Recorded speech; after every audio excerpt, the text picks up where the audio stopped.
Sir, ಏನು ಲೋಕಾಯುಕ್ತ ಅಧಿಕಾರಿಗಳು ಮೋಡ ಪ್ರಕರಣ ಸಂಬಂಧಪಟ್ಟಂತೆ ಜನಪ್ರತಿನಿಧಿಗಳ ವಿಶೇಷ ನ್ಯಾಯಾಲಯಕ್ಕೆ ಅಂತಿಮ ವರದಿಯನ್ನು ಸಲ್ಲಿಸಿದರು.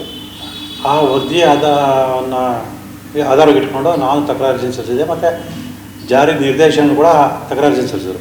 ಇವೆಲ್ಲವನ್ನು ಆಧರಿಸಿ ಮಾನ್ಯ ಜನಪ್ರತಿನಿಧಿಗಳ ವಿಶೇಷ ಒಂದು ಆದೇಶ ಹೊರಡಿಸಿ ಲೋಕಾಯುಕ್ತ ಅಧಿಕಾರಿಗಳು ಇನ್ನೂ ಒಂದಷ್ಟು ತನಿಖೆ ನಡೆಸಬೇಕು, ನಮಗೆ ಅನುಮತಿ ಕೊಡಿ ಅಂತ ಕೇಳೋದ್ರಿಂದ ಅನುಮತಿಯನ್ನು ನೀಡಿ ಆದೇಶ ತನಿಖೆಯನ್ನು ಮುಂದುವರಿಸಿ ಅಂತಿಮ ವರದಿನ ನಾಳೆ ಅಂದರೆ 7ನೇ ತಾರೀಕು ಮೇ ತಿಂಗಳೊಳಗಡೆ ಸಲ್ಲಿಸಿದ ಆದೇಶ ಮಾಡಿ. ಸೊ ನನಗೆ ಬಂದರೆ ಮಾಹಿತಿ ಪ್ರಕಾರ 20 ದಿನಗಳ ಕಾಲ ಏನು ಕಾಲಾವಕಾಶ ಕೊಟ್ಟರು ಮಾನ್ಯ ನ್ಯಾಯಾಲಯ. ಸೊ ಇವರು ಆ ಥರ ಗಂಭೀರವಾಗಿ ಒಂದು ಮುಂದುವರೆದ ತನಿಖೆ ನಡೆಸಿರುವಂಥದ್ದು ಯಾವುದೂ ಕಂಡು ಬಂದಿಲ್ಲ. ನಾಳೆ ಅನಾವಶ್ಯಕ ವಿಳಂಬ ಮಾಡುವ ದುರುದ್ದೇಶದಿಂದ ತನಿಖೆ ಪೂರ್ಣಗೊಳಿಸಲು ಮತ್ತು ಅಂತಿಮ ವರದಿ ಸಲ್ಲಿಸಲು ಕಾಲಾವಕಾಶ ಕೇಳಬಹುದು, ಅನಾವಶ್ಯಕ ವಿಳಂಬ ಮಾಡುವಂಥ ಮಾಹಿತಿ ಇರೋದ್ರಿಂದ ಸೊ ನಾನು ನಾಳೆ ಈ ಬಗ್ಗೆ ಒಂದು ಮನವಿ ಪತ್ರ ಸಲ್ಲಿಸಿ ಇವರು ಏನು ಈಗಾಗಲೇ 1-4ನೇ ಆರೋಪಿಗಳು ಮಾಡಿರುವಂಥ ಆರೋಪಕ್ಕೆ ಸಂಬಂಧಪಟ್ಟಂಗೆ ಯಾವುದೇ ಸಾಕ್ಷ್ಯಗಳು ಲಭ್ಯ ಇಲ್ಲ, ಆರೋಪ ಸಾಬೀತಾಗಿಲ್ಲ ಅಂತೇಳಿ ವರದಿ ಸಲ್ಲಿಸಿರೋದ್ರಿಂದ ಈ ಮುಂದುವರೆದ ತನಿಖೆ ನಡೆದ ಸಂದರ್ಭದಲ್ಲಿ ಇವರು ಆರೋಪ ಮಾಡಿ ಸಾಬೀತಾಗಿದೆ ಅಂತೇಳಿ ವರದಿ ಸಲ್ಲಿಸೋದಕ್ಕೆ ಸಾಧ್ಯವೇ ಇಲ್ಲ. ಹಾಗಾಗಿ ಅನಾವಶ್ಯಕ ವಿಳಂಬ ಮಾಡೋದು ಬೇಡ.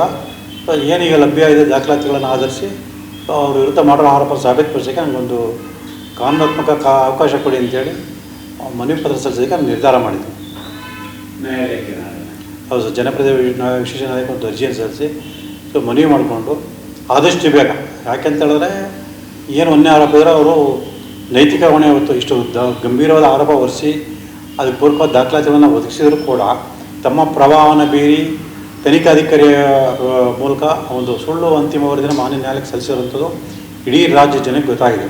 ಒಂದು ಮುಖ್ಯಮಂತ್ರಿ ಸ್ಥಾನದ ಒಂದು ಪಾವಿತ್ರತೆಯನ್ನು ಗೌರವವನ್ನು ಕಾಪಾಡುವ ನಿಟ್ಟಿನಲ್ಲಿ ಒಂದು ನೈತಿಕ ಹೊಣೆ ಹೊತ್ತು ರಾಜೀನಾಮೆ ಕೊಟ್ಟು ವಿಚಾರಣೆ ನಡೆಸಬೇಕಾದ ಸಿದ್ದರಾಮಯ್ಯ ಅವರು ಅಧಿಕಾರದಲ್ಲಿ ಮುಂದುವರೆದ್ರಿಂದ ಮತ್ತು ಈಗಾಗಲೇ ರಾಜ್ಯ ಜನತೆ ಗಮನಿಸಿದರೆ IPS ಅಧಿಕಾರಿಗಳಿಗೆ ಯಾವ ರೀತಿ ಬಹಿರಂಗವಾಗಿ ಬೆದರಿಕೆ ಆಗ್ತಾರೆ ಅಂಥೇಳಿ. ಹಾಗಾಗಿ ಅವರ ವಿರುದ್ಧ IPS ಅಧಿಕಾರಿಗಳು ಒಂದು ದೋಷಾರೋಪಣ ಪತ್ರ ಸಲ್ಲಿಸ್ತಾರೆ ಅನ್ನೋ ನಿರೀಕ್ಷೆ ಇಡೋದು ಅಷ್ಟು ಸಮಂಜಸವಲ್ಲ.